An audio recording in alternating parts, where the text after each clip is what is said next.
कल हमने किया था 2 वेरिएबल्स ग्राफ और मोर देन 2 वेरिएबल ग्राफ और सिंगल वेरिएबल ग्राफ, ठीक है। अब हम क्या कर रहे हैं, general rules for constructing diagrams and graph. क्या क्या रूल्स होते हैं डायग्राम्स और ग्राफ को कंस्ट्रक्ट करने के लिए। पहला है प्रॉपर साइज। डायग्राम और graph must suit the size of the paper. जो भी डायग्राम है और ग्राफ है हमारा पेपर के बीच में ही आना चाहिए, बड़ा नहीं होना चाहिए। जैसे नॉर्मल सोचो, हम अपनी मम्मी के कपड़े डाल दें, कितने लूज़ होंगे, है ना।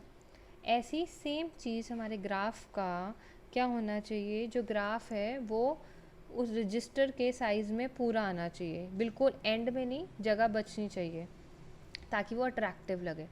Proper heading. प्रॉपर हेडिंग क्या है, डायग्राम जो है वो प्रॉपर हेडिंग में होना चाहिए। जो हेडिंग है वो सिंपल होनी चाहिए, शॉर्ट होनी चाहिए, अट्रैक्टिव होनी चाहिए। और सबसे मेन इंपॉर्टेंट जो हेडिंग है वो हमें क्या बताए, जो भी पर्पस के लिए हम ग्राफ बना रहे हैं उस चीज़ के बारे में बताए। To make the diagram look attractive and simple, you must restrict yourself on the use of words and figures. अगर हमें डायग्राम को और अट्रैक्टिव बनाना है तो हम वर्ड्स और फिगर्स को यूज़ नहीं करेंगे।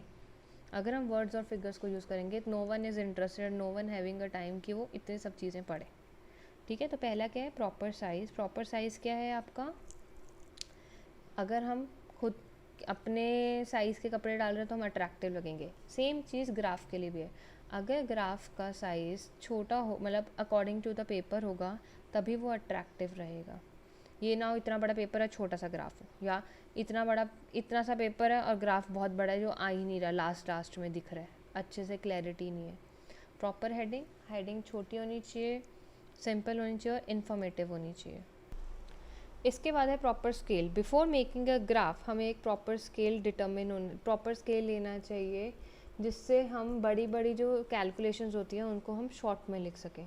अगर आप बड़ी बड़ी चीज़ें ग्राफ में नहीं लिख सकते, it doesn't look neat and clean, तो प्रॉपर स्केल हमें लेना चाहिए। Use of sine and colours. अगर उसे अट्रैक्टिव बनाना है और डिफ्रेंशिएट करना है हमें किसी चीज़ को, तो हम उसमें डिफरेंट कलर से कलर कर देंगे उसको। जैसे 2 वेरिएबल ग्राफ में या 3 वेरिएबल या 4 वेरिएबल ग्राफ में हम डिफरेंट साइंस लेके जाएंगे, डिफरेंट कलर्स लेके जाएंगे या डिफरेंट चीज़ें ले जाएंगे। मतलब जैसे एक में ये ले गई, एक में ये ले गई, एक में ट्राइंगल ले गई, एक में उल्टा ट्राइंगल ले गई, ठीक है। जितने वेरिएबल्स होंगे उसका हर एक का डिफरेंट होना चाहिए। Lace use of words and figures. Diagram और ग्राफ जो है वो प्रेजेंटेशन में जितना मिनिमम पॉसिबल हो हम वर्ड्स और फिगर्स को यूज़ करेंगे। क्योंकि किस लिए, अभी बताया था, किसी के पास इतना टाइम नहीं है और वो अट्रैक्टिव भी नहीं लगता है। Drawing on the border. Diagrams और graph must be bordered with the bold lines to make them attractive. Dark line से, हम बोल्ड लाइन से उसकी क्या करेंगे, को बॉर्डर कर देंगे, उसका बॉर्डर बना देंगे जिससे वो अट्रैक्टिव लगेगा। सिंपल। ग्राफ और डायग्राम सिंपल होने चाहिए ताकि जो लेमैन है, नॉर्मल इंसान, उसको समझ आ सके। ये ना हो इतना कॉम्प्लेक्स कर दो कि हमें इकोनॉमिस्ट को रखना पड़े उसको पढ़ाने के लिए। फ्रॉम लेफ़्ट टू राइट और bottom to top. The construction जो है दो ही टाइप से होती है, या लेफ़्ट से राइट में या बॉटम से टॉप में। Statement of data. Data which constitute the basis of diagram should be clearly stated. किस चीज़ के लिए हमने डेटा कलेक्ट किया ये क्लियरली डिफाइंड होना चाहिए, प्रॉपरली वहाँ पे लिखा होना चाहिए इन हेडिंग। अट्रैक्टिव और अफेक्टिव। डायग्राम जो है वो अट्रैक्टिव होना चाहिए, अफेक्टिव होना चाहिए, जो हमें प्रॉपर इंफॉर्मेशन प्रोवाइड करे। जो भी डेटा हमें इंफॉर्मेशन आधी अधूरी प्रोवाइड कर रहा है वो ना ही अट्रैक्टिव है ना ही अफेक्टिव है, वो हमारी स्टडी में बिल्कुल भी काम नहीं आएगा, ठीक है। These are the basic rules for making diagrams and graph. अब हम पढ़ेंगे merits of diagrams and graphic presentation. पहला मेरिट्स क्या है, simple and understandable information. Graph और डायग्राम्स बनाए इसलिए जाते हैं ताकि हम ईजिली उसको पढ़ सकें। प्लस बहुत बोर हो जाते हैं हम थ्योरी को पढ़ के, इसलिए डायग्राम्स और ग्राफ इसलिए बनाए जाते हैं कि हम उससे प्रॉपर इंफॉर्मेशन ले सके और हमारा टाइम भी कम लगे और हम बोर भी ना हो उसे पढ़ते पढ़ते। Even the most complex statistical information is made simple and understandable with the help of diagram and graph. कई बार हमने देखा है कई क्वेश्चंस कितने डिफ़िकल्ट होते हैं, हम उसको कैसे बना देते हैं, चार्ट में। ये है इसकी सब हेडिंग्स कर देंगे, फिर सब हेडिंग्स कर देंगे, जिससे हमें ईजिली लर्न हो जाता है। तो डायग्राम्स और ग्राफ एक ऐसी चीज़ है जिससे डिफ़िकल्ट से डिफ़िकल्ट चीज़ को हम ईजी बना सकते हैं और ईजिली वो अंडरस्टैंडेबल होगा। तो first point, simple and understandable information. Second, lasting impact. Diagram और ग्राफ प्रेजेंटेशन जो है वो दिमाग, जो भी उसे पढ़ रहा है उसके दिमाग में लाइफ टाइम रहता है अगर वो अट्रैक्टिव है। यही चीज़ अगर मैं थ्रेटिकल में पढ़ाऊँगी, सेम चीज़, एक मैंने सेम ही चीज़ ग्राफ में करी है पॉपुलेशन से रिगार्डिंग चीज़, और एक चीज़ में मैंने पॉपुलेशन के रिगार्डिंग थ्योरी दी है पैराग्राफ में, तो कौन ज़्यादा लास्टिंग इम्पैक्ट छोड़ेगा मेरे दिमाग में? ग्राफ वाला। थ्योरी एक दिन पढ़ोगे, अगले दिन भूल ही जाओगे, जो होता ही है हर बच्चे के साथ। थर्ड है, कोई भी ट्रेनिंग और स्पेशलाइज्ड नॉलेज हमें नहीं चाहिए होती है इस चीज़ में। क्यों? जो ग्राफ है बहुत सिंपल, हम पढ़ सकते हैं, समझ सकते हैं। तो ग्राफ जो ऐसा होना चाहिए कि वो understandable by a layman.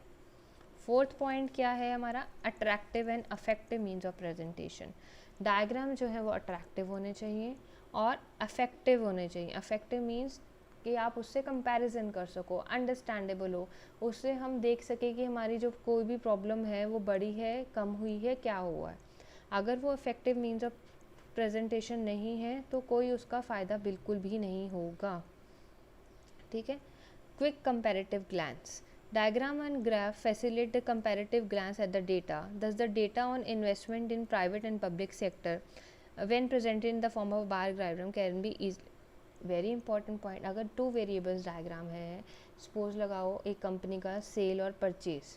Cell और परचेज में हम ईजिली कंपेयर कर सकते हैं कि हमारी परचेज ज़्यादा है कि हमारी सेल ज़्यादा है।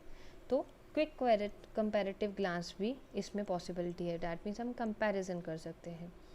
Informative and entertaining. इन्फॉर्मेटिव क्या है?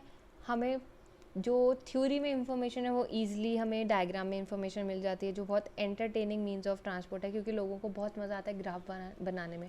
अगर मैं तुम्हें बोलूँ कि एक चैप्टर को तुम थियोरेटिकल लिखो और एक चैप्टर को, उसी सेम चैप्टर को तुम ग्राफ में लिखो, तो तुम्हारे लिए ज़्यादा एंटरटेनिंग क्या होगा? ग्राफ में करना।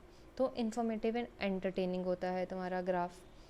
Diagram presentation. Location of averages. Using graphic technique, we can easily locate the various certain averages such as mode, median and graph की हेल्प से हम easily find out कर सकते हैं averages. Averages क्या होता है हमारे? mode and median.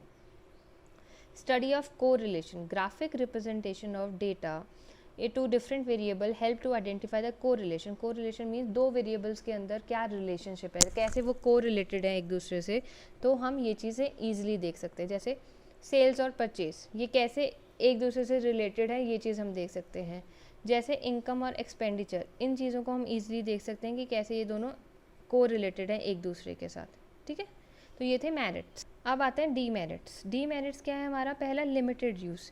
डेटा जो भी डायग्राम प्रेजेंटेशन है वो हम लिमिटेड चीज़ों में ही यूज़ कर सकते हैं। जब हमारा कंपैरिजन इन्वॉल्व हो तब यूज़ कर सकते हैं, और जब हमारा टाइम सीरीज डेटा हो तब हम यूज़ कर सकते हैं। तो इसका जो यूज़ है वो बहुत लिमिटेड है। मिसयूज़, बहुत ज़्यादा ईजिली मिसयूज़ हो सकता है स्टैटिस्टिकल डेटा का। ठीक है, specially in the case of advertisement. Easily हम ग्राफ से हम पता कर सकते हैं कि उस बंदे की कितना प्रॉफिट है, कितना लॉस है, तो इसका मिसयूज़ होना बहुत ईजी है।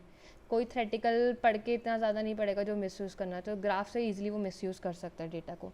ओनली द प्रिमिनरी कंक्लूजन, जो भी कंक्लूजन ग्राफ से निकलता है वो प्रिमिनरी होता है, एग्जैक्ट नहीं होता है।